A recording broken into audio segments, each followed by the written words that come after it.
নমস্কাৰ স্বাগতম জনাইছো আপুনি চাই আছে প্ৰাইম টাইম 18 ষ্টুডিঅ'ত মই গীতাশ্ৰী বাহনত ইভিএম উদ্ধাৰক কেন্দ্ৰ কৰি ধাৰাপুৰত তীব্ৰ চাঞ্চল্য প্ৰিজাইডিং বিষয়াৰ বাহনত উদ্ধাৰ হৈছে এটা নহয় দুটাকৈ ইভিএম স্থানীয় লোকে ইভিএম উদ্ধাৰৰ পিছতে ক্ষতি সাধন কৰে গাড়ীখনৰ পৰিস্থিতি নিয়ন্ত্ৰণৰ বাবে প্ৰথমে আৰক্ষীয়ে লাঠি চালনা কৰে আৰু ইয়াৰ পিছতে জধে মধে চলাই কেইবাজায়ো গুলী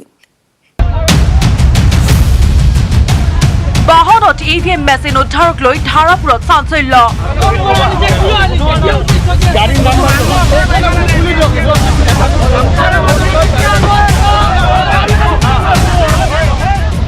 ৰাইজে সৃষ্টি কৰিলে উত্তপ্ত পৰিস্থিতি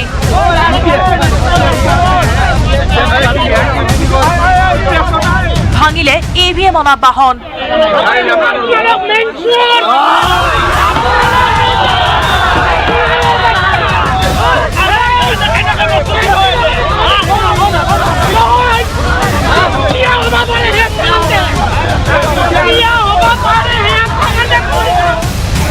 ইয়াৰ পিছতে পৰিস্থিতি নিয়ন্ত্ৰণ কৰিবলৈ আৰক্ষীয়ে জধে মধে চলালে কেইবাজায় গুলী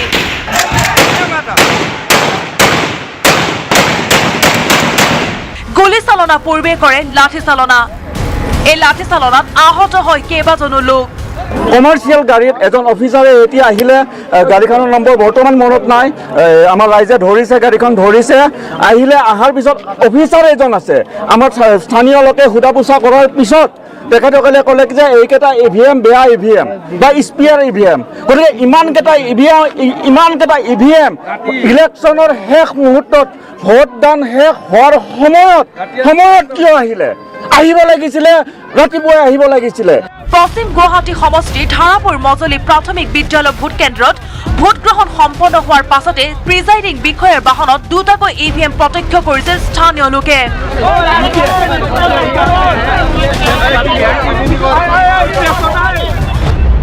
তাৰ পাছতে স্থানীয় উত্তেজিত ৰাইজে ইভিএম থকা প্ৰিজাইডিং বিষয়াৰ গাড়ী ঘেৰাও কৰি গাড়ীখনৰ ক্ষতি সাধন কৰে পৰিস্থিতি নিয়ন্ত্ৰণৰ বাবে প্ৰথমে আৰক্ষীয়ে উত্তেজিত লোকৰ ওপৰত কৰে লাঠি চালনা ইয়াৰ মাজতে কোনো দুষ্কৃতিকাৰীয়ে আৰক্ষীলৈ বুলি শিল দলিয়াই আক্ৰমণৰ চেষ্টা কৰাৰ পাছতে ধাৰাসাৰে গুলী চালনা কৰে আৰক্ষীয়ে আজাৰাৰ পৰা ধ্ৰুৱজ্যোতি কলিতাৰ report news 18 Assam north east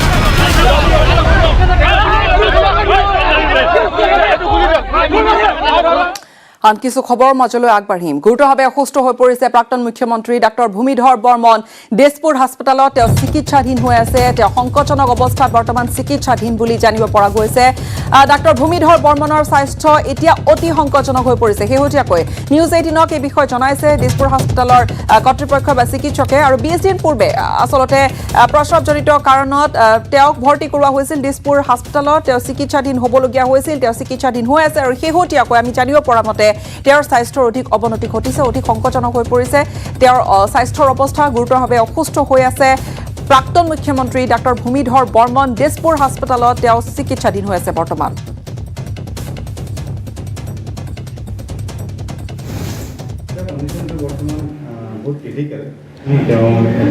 ভেণ্টিলেটৰত আছে ভেণ্টিলেটৰ ছাপৰ্টত আছে আৰু লগতে তেওঁ এডমিট হৈছিলে পেচাবৰ ইনফেকশ্যন হৈ পেলাই এডমিট হৈছিলে আজি কেইবাদিনো হ'ল তেওঁ আমাৰ আইচিউত আছে তেওঁ কিডনি ফেইলিয়াৰ হৈছে কিডনি ছাপৰ্টত আছে আমি এবাৰ দুবাৰ ডায়েলিচিছ কৰিব লগাও হৈছে লগতে চেষ্টৰ ইনফেকশ্যন হৈছে তেওঁ আমি চেষ্টৰ কাৰণে ছাপৰ্টিভ এণ্টিবায়'টিক্স এইবিলাক দিছোঁ বিপিটো অলপ ফ্লাকচুৱেটিং হয় বিপি ব্লাড প্ৰেছাৰটো মাজে মাজে ল' হৈ যায় যিটো কাৰণে আমি ব্লাড প্ৰেছাৰ বহোৱা দৰৱো দিব লগা হৈছে এতিয়া এট প্ৰেজেণ্ট তেওঁ কণ্ডিশ্যনটো ভেৰি ক্ৰিটিকেল বুলি মই কওঁ এতিয়া আমি ফুল মেকানিকেল ভেণ্টিলেটৰ ছাপৰ্টত আছে আমি মাজে মাজে ভেণ্টিলেটৰ ছাপৰ্টটো অকণমান কমাবও পাৰিছোঁ নিজেও উশাহ লৈছে অকণমান ছাপৰ্ট দিব লগা হৈছে আমাৰ মেকানিকেল ভেণ্টিলেটৰ ছাপৰ্টত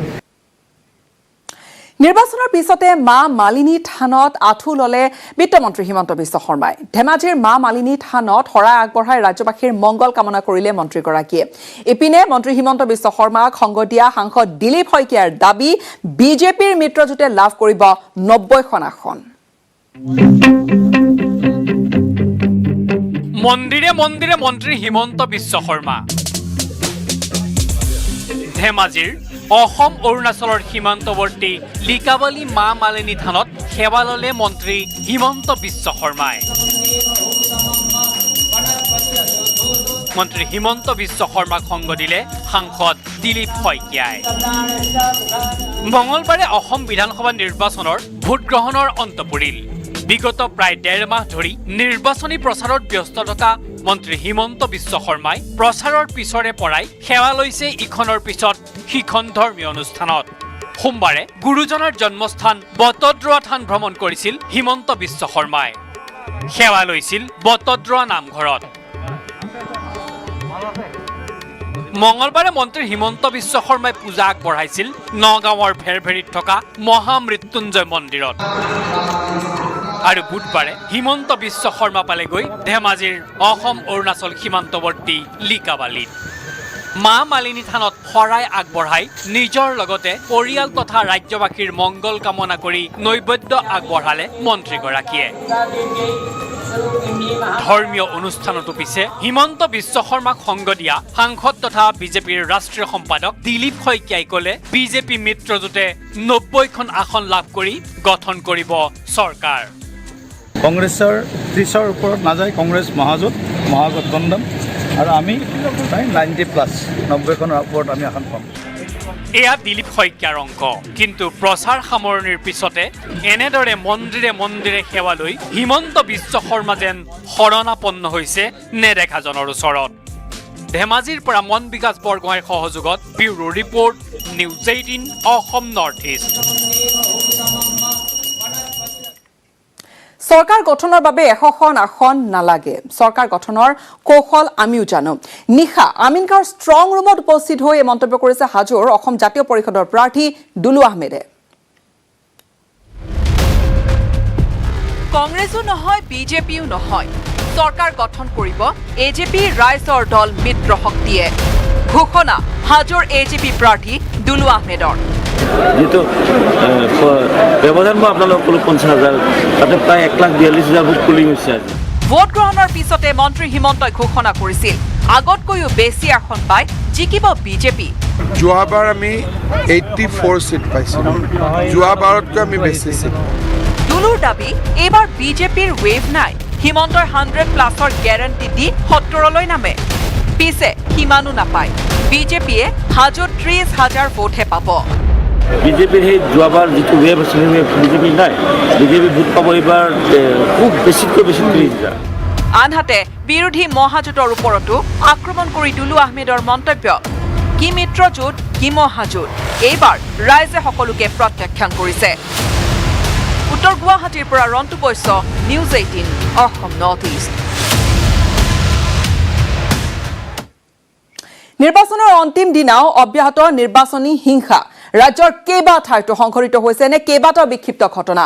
কোকৰাঝাৰ চহৰৰ বাছৰ গাঁৱত নিশা দুৰ্বৃত্তই গাড়ী ভাঙিলে। কোকৰাঝাৰ পূব বিধানসভা সমষ্টিত হিংসাত্মক ঘটনাত আহত হৈছে ৩ গৰাকী। নিৰ্বাচনৰ অন্তিম দিনাও অব্যাহত নিৰ্বাচনী হিংসা। ৰাজ্যৰ কেইবা ঠাইতো সংঘটিত হয় কেইবাটাও বিক্ষিপ্ত ঘটনা। কোকৰাঝাৰ চহৰৰ বেচৌৰ গাঁৱত নিশা দুৰ্বৃত্তই ভাঙিলে গাড়ী। UPPLৰ সমৰ্থকৰ ইনোভা গাড়ী ভাঙি চুৰমাৰ দুৰ্বৃত্তৰ। আক্ৰমণকাৰী দলে ব্যৱহাৰ কৰা এখন উইংগাৰ গাড়ী জব্দ কৰাৰ লগতে আটক কৰে 2জনক। কোকৰাঝাৰ পূব বিধানসভা সমষ্টিতো সংঘটিত হয় কেতবোৰ বিক্ষিপ্ত ঘটনা। হিংসাত্মক ঘটনাত 3জন BPFৰ সমৰ্থক আহত। ইয়াৰে 2জনক কোকৰাঝাৰ MRM নাৰ্ছিং হোমত ভৰ্তি কৰোৱা হয়। ইফালে নিশা মহানগৰীৰ ISBTত অন্য এক হুলস্থলীয়া পৰিৱেশ।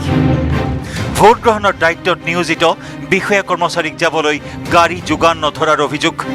কৰ্তব্য আৰু দায়িত্ব সম্পন্ন কৰাৰ পাছতো এইসকল বিষয়া কৰ্মচাৰীয়ে ওৰে নিশা বুন্দাপৰ্তি থাকিবলগীয়া হয় পথৰ ওপৰত। পৰহি আহিছিলোঁ, ৰাতিপুৱা আহিছিলোঁ, এতিয়া গাড়ী নাই, দিয়া নাই, আমাক গাড়ী দিব নাই, বাহিৰৰ চাইড পেলাই গাড়ী দিয়া নাই। তাৰপৰা এতিয়া কি কৰি ৰখি আছোঁ, নিদিয়ে গাড়ী। আমি গাড়ী নাই, ৰখি আছোঁ ইয়াতে। তেখেতসকলক ক'লোঁ, কাউণ্টাৰত ক'লোঁ, তেওঁলোকে কৈছে এদিন গাড়ী যোৱা বুলি কৈছে আৰু গাড়ী নাই বুলি কৈছে। আমি কেনেকৈ যাওঁ, ইমান কষ্ট কৰা মানুহ। ভোটগ্ৰহণ সম্পন্ন কৰাৰ পাছতো নিৰ্বাচনৰ কামত ব্যৱহৃত গাড়ীত তেল যোগান নধৰা আৰু চালকক উচিত মাননি নিদিয়াৰো অভিযোগ। মানে মানুহ লৈ যাব লাগিব, তুমি ৰখা আৰু মই গোটেই ৰাতিটো ৰখি আছোঁ মোৰ কামৰ ঠাই, মোৰ প্ৰাইভেট গাড়ীখন যাব বাঘবৰলৈ আৰু ইফালে তেলো দিয়া নাই। ইফালে বৰ্তমান কৈ আছে ৰিলিজ ল'ব পৰা, কিন্তু তেল নিদিওঁ। মই তেল নিদিলে মই কেনেকৈ যাম বৰপেটা ইমান দূৰ। বিজু কুমাৰ ডেকা আৰু মালিগাঁৱৰ পৰা ৰকিবুল আলীৰ report, news 18 Assam north east. ছত্তীশগড়ত দুৰ্ধৰ্ষ মাওবাদীৰ কবলত আছে এগৰাকী CRPF জোৱান। শনিবাৰে সংঘটিত ভয়ংকৰ এম্বুছৰ পিছৰে পৰা সন্ধানহীন হৈ আছিল জোৱানগৰাকী, আৰু তাৰ পিছতে নিখোজ CRPF জোৱানগৰাকীৰ খবৰ দিলে খুদ মাওবাদীয়ে। ছত্তীশগড়ত মাওবাদীৰ কবলত CRPF জোৱান। গুলীবিদ্ধ CRPF জোৱানজনক মাওবাদীয়ে কৰিছে চিকিৎসা। শনিবাৰে ছত্তীশগড়ৰ সুকমাত হোৱা মাওবাদীৰ এম্বুছৰ পিছৰ পৰাই সন্ধানহীন হৈ থকা এজন CRPF জোৱানক খবৰ দিলে স্বয়ং মাওবাদীয়ে। ছত্তীশগড়ৰ এজন সাংবাদিকক মাওবাদীয়ে ফোনযোগে জনালে CRPF জোৱানজনৰ কথা। সাংবাদিকে প্ৰমাণ বিচৰাত মাওবাদীয়ে পঠিয়ালে বন্দী CRPF জোৱানজনৰ ভিডিঅ'। লগতে জনালে গুলীবিদ্ধ জোৱানজনক চিকিৎসা কৰি থকাৰ কথাও। कल दोपहर को 12 बजे करीब एक फ़ोन आया था माओवादियों की ओर से, एक अननोन नंबर से, जिसमें मुझसे ये कहा गया कि जो जवान लापता है वो उनके कब्जे में है और उसे 2 दिन में छोड़ दिया जाएगा, घायल है, उसका इलाज किया जा रहा है। मुझे एक दोबारा फ़ोन आया, एक दूसरे नंबर से फ़ोन आया, जिसमें माओवादी नेता ने कहा, उसने पहले एक पर्चा भेजा जिसमें उसने जानकारी दी कि माओवादियों की ओर से उस मुठभेड़ में 4 माओवादी मारे गए हैं। দুদিনৰ ভিতৰতে জোৱানজনক মুকলি কৰি দিব বুলিও জনাইছে মাওবাদীয়ে। কিন্তু মুকলি কৰাৰ সময়ত আৰক্ষী নিৰাপত্তাৰক্ষীয়ে মাওবাদীক আক্ৰমণ কৰিলে CRPF জোৱানজনৰ জীৱনৰ দায়িত্ব আৰক্ষীয়ে ল'ব লাগিব বুলিও সকীয়ালে মাওবাদীয়ে।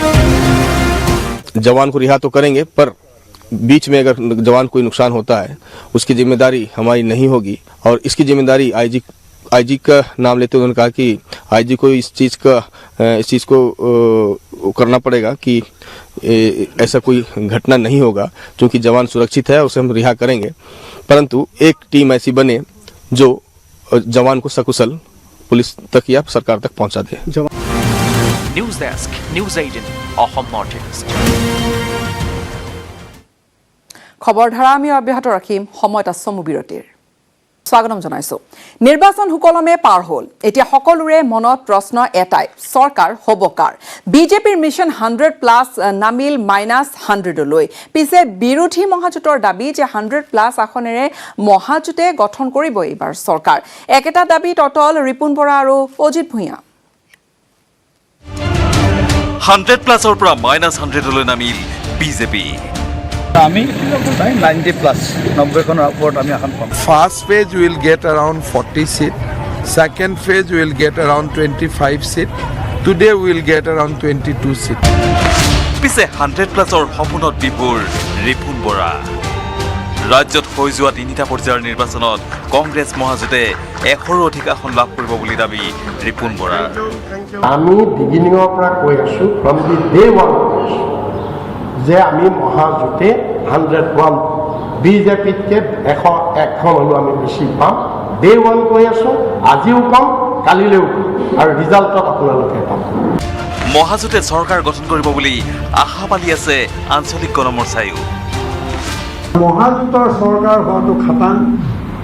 গতিকে মহাজোঁটৰ চৰকাৰ হ'লে থলুৱাৰ স্বাৰ্থ কিদৰে সুৰক্ষিত কৰিব পাৰি, থলুৱাৰ স্বাৰ্থ বিঘ্নিত হোৱা যিকোনো কাম যাতে চৰকাৰৰ দ্বাৰা নহয়, তালৈ আমি অতি চোকা দৃষ্টি ৰাখিম। হিৰকজ্যোতি মালাকাৰৰ সহযোগত bureau report, news 18 Assam north east. কোভিডৰ দ্বিতীয়টো ঢৌৰ গ্ৰাসত পৰিছে দেশৰ কেইবাখনো ৰাজ্য। বিগত 24 ঘণ্টাত কৰোনাত আক্ৰান্ত হৈছে সৰ্বাধিক 1,15,763 গৰাকী লোক। আৰু ইপিনে কৰোনা সংক্ৰমণ ৰোধৰ বাবে মহাৰাষ্ট্ৰ, দিল্লীৰ পিছত পঞ্জাৱত এতিয়া জাৰি কৰা হৈছে নৈশ সান্ধ্য আইন।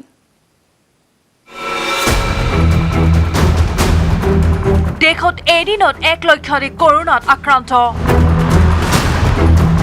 বিগত 24 ঘণ্টাত 1,15,763 জন কৰোনাত আক্ৰান্ত। কৰোনাত আক্ৰান্ত হৈ মৃত্যু 36 জনৰ। সম্প্ৰতি দেশত চিকিৎসাধীন 8,83,473 জন লোক।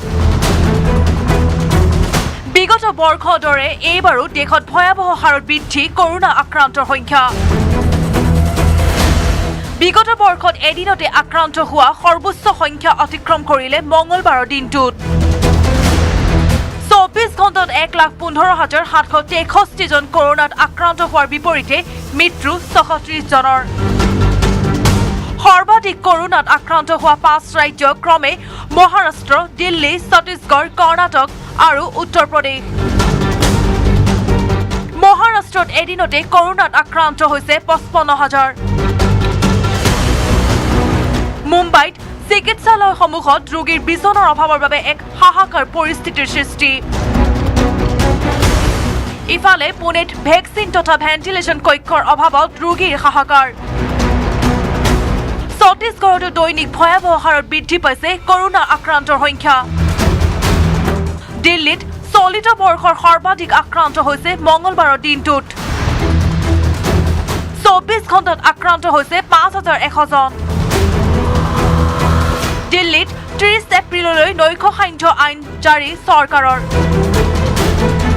নিশা 10 বজাৰ পৰা পুৱা 5 বজালৈ বলবৎ থাকিব এই নিৰ্দেশনা। আনহাতে দিল্লীত মাস্ক পৰিধান কৰাটো এতিয়াৰ পৰা বাধ্যতামূলক। গাড়ীত অকলে থাকিলেও পৰিধান কৰিব লাগিব মাস্ক। কৰোনা সংক্ৰমণ বৃদ্ধিৰ বাবে এই নিৰ্দেশনা জাৰি কৰিছে দিল্লী হাইকোৰ্টে। পঞ্জাৱত ৰাজনৈতিক সমাৱেশত নিষেধাজ্ঞা। বিবাহ শ্ৰাদ্ধৰ লগতে যিকোনো অনুষ্ঠানত 50 জনতকৈ অধিক লোকে অংশ ল'ব নোৱাৰিব। বলিউডতো কৰোনাৰ সংহাৰ। ইজনৰ পিছত সিজন তাৰকাৰ শৰীৰত ধৰা পৰিছে কৰোনাৰ উপস্থিতি। অক্ষয় কুমাৰৰ পাছত অভিনেত্ৰী কেটৰিনা কাইফৰ কভিড পজিটিভ। সম্প্ৰতি হোম কোৱাৰেণ্টাইনত কেটৰিনা কাইফ। অভিনেত্ৰীগৰাকীৰ সংস্পৰ্শলৈ অহা সকলোকে সাৱধানতা অৱলম্বনৰ অনুৰোধ কেটৰিনাৰ। দেশৰ সমান্তৰালকৈ অসমতো ভয়ংকৰ হাৰত বৃদ্ধি কৰোনা আক্ৰান্তৰ সংখ্যা। 24 ঘণ্টাত 92 জন কৰোনাত আক্ৰান্ত হোৱাৰ লগতে মৃত্যু 2 জনৰ। কামৰূপ মেট্ৰত 26 জন, কামৰূপ গ্ৰাম্যত 5 জন, যোৰহাটত 14 জন, নগাঁৱত 12 জন, ডিব্ৰুগড়ত 8 জন, কাছাৰত 5 জন, শিৱসাগৰত 3 জন, গোলাঘাটত 3 জন, শোণিতপুৰত 5 জন, হোজাইত 5 জন, তিনিচুকীয়াত 2 জন, লখিমপুৰত 1 জন, কৰিমগঞ্জত 1 জন আৰু দৰঙত 1 জন কৰোনাত আক্ৰান্ত। বৰ্তমানলৈকে চিকিৎসাধীন হৈ আছে 683 জন। কৰোনাৰ কবলত চুবুৰীয়া ৰাজ্য ত্ৰিপুৰাও। কৰোনাত আক্ৰান্ত ত্ৰিপুৰাৰ মুখ্যমন্ত্ৰী বিপ্লৱ দেৱ। ঘৰতে হোম কোৱাৰেণ্টাইন হৈ আছে মুখ্যমন্ত্ৰীগৰাকী। ইফালে মঙলবাৰৰ দিনটোত ৰাজ্যখনত নতুনকৈ আক্ৰান্ত হৈছে 14 জন লোক। ত্ৰিপুৰাৰ এবি নগৰত আইচলেশ্যন চেণ্টাৰ মুকলি। বিমানবন্দৰ আৰু ৰেলৱে ষ্টেচনত কৰা হৈছে covid test. News desk report, news 18 Assam north east.